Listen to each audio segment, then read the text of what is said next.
Builder Sushil Raheja याचं कार्यालय तोडल्यामुळे वंचित बहुजन आघाडीच्या मुंबई महिला अध्यक्ष सोहानी यांना शिवाजीनगर पोलिसांनी ताब्यात घेतल्यानंतर शिवाजीनगर पोलीस ठाण्याबाहेर मोठ्या प्रमाणात या ठिकाणी वंचित बहुजन आघाडीचे कार्यकर्ते जमलेले आहेत। त्यांनी जोरदार घोषणाबाजी जी आहे ते सध्या सुरू आहे आणि या ठिकाणी अनेक वंचित बहुजन आघाडीचे कार्यकर्ते आलेले आहेत आणि त्यांनी या ठिकाणी शिवाजीनगर पोलीस ठाण्याच्या बाहेरच असा ठिय्या मांडलेला आहे आणि मोठ्या प्रमाणात या ठिकाणी घोषणाबाजी जी आहे ते सुरू आहे।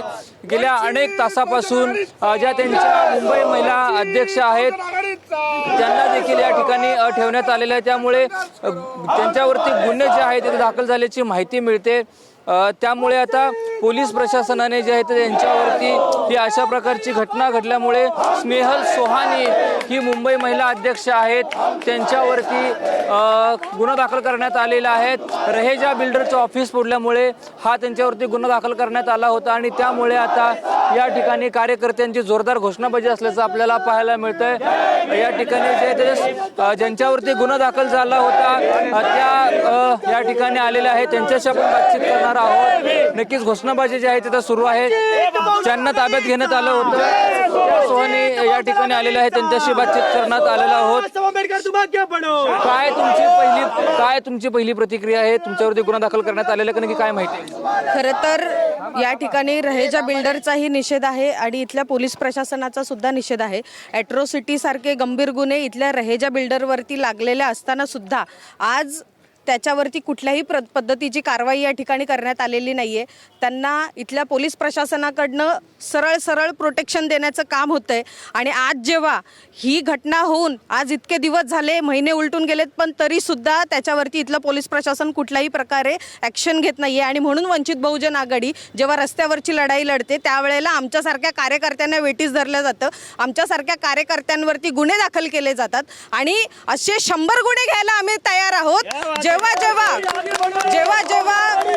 जेव्हा इथल्या मराठी बांधवावरती, इथल्या बौद्ध समाजातल्या व्यक्तीवरती जेव्हा जातीयवाचक शिवीगाळ होईल तेव्हा वंचित बहुजन आघाडीने भूमिका घेतलेली आहे आणि ही भूमिका आम्ही भविष्यात सुद्धा घेणार आहे। सध्या सदर प्रकरणाची माहिती बाळासाहेब आंबेडकरांपर्यंत गेलेली आहे। स्वतः बाळासाहेब आंबेडकर या गोष्टीचा फॉलोअप करत आहे आणि आमचे जेव्हा कार्यकर्ते म्हणून रस्त्यावरती उतरतो तेव्हा बाळासाहेब आंबेडकर आमच्यासोबत ठामपणे उभे असतात आणि म्हणून ही लढाई आम्हाला लढण्यासाठी बळ मिळतं।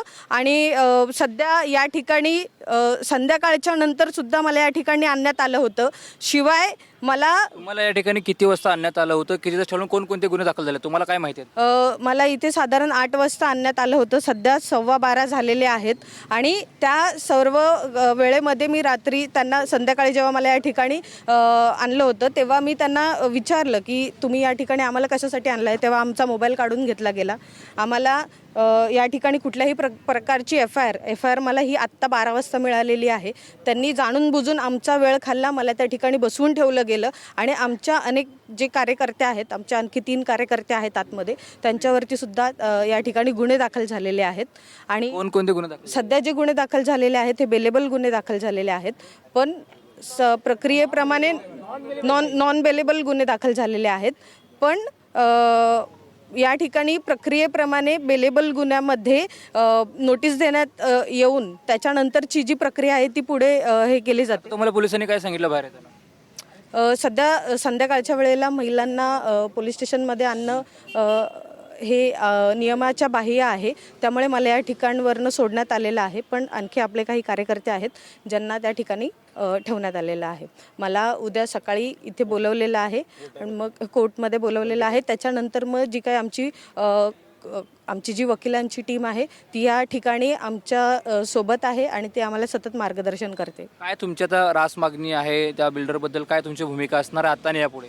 आमची भूमिका हीच आहे, जर तुम्ही मुंबईसारख्या ठिकाणी इथे चेंबूरसारख्या विभागामध्ये जो आंबेडकरी चळवळीचा बालेकिल्ला आहे आणि त्या विभागामध्ये येऊन तुम्ही जर इथल्या बौद्ध तरुणांवरती शिवीगाळ करत असाल, त्यांना मारण्याचं तुम्ही या ठिकाणी काम करत असाल, वरती बिल्डिंगवरनं तुला फेकून देऊ ही अशा प्रकारची जर भाषा करत असाल तर वंचित बहुजन आघाडी अशा बिल्डरांना मुंबईच्या रस्त्यावरती फिरू देणार नाही, ही आमची तयारी आहे।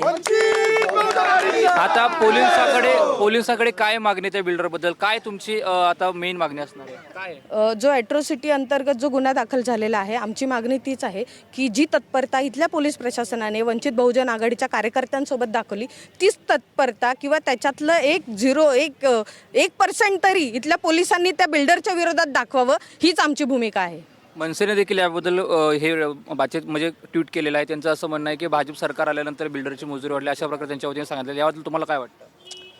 भाजपचा महापौर बसल्यामुळे अशा प्रकारची घटना असं त्यांचं म्हणणं आहे. यापूर्वी देखील अशाच पक्षांच्या माध्यमातून इथल्या बिल्डरांना कुठेतरी दुजोरा मिळालेला आहे आणि त्याच माध्यमातून ह्या अशा प्रकारच्या गोष्टी होत आहेत. सातत्याने मराठी माणसांना या ठिकाणी टार्गेट करणं किंवा मुंबईभरामध्ये घरं न देणं, अशा प्रकारची विविध घटना ह्या मुंबईभरामध्ये होत आहेत. पण हे होत असताना आता इथल्या मायक्रो लेवलवरती सुद्धा एक प्रकारे अटॅक करणं, त्यांच्या जातीवरनं शिवीगाळ करणं हे इथल्या बिल्डरांकडनं चालू झालेलं आहे. त्यामुळे आता आपणही सुजाण होणं गरजेचं आहे आणि तशा पद्धतीने वागणं गरजेचं आहे. या होत आहेत त्यांना पोलिसांनी ताब्यात घेण्यात आलं, त्यांच्यावरती गुन्हे देखील झालेले आहेत आणि शिवाजीनगर पोलीस ठाण्याबाहेर हे मोठ्या प्रमाणाची गर्दी आपल्याला पाहायला मिळते. त्यामुळे ते उद्या या घटनेमध्ये काय होईल हे पाहणं महत्त्वाचं असणार आहे. रणजित इंगळे, TV9 मराठी, मुंबई.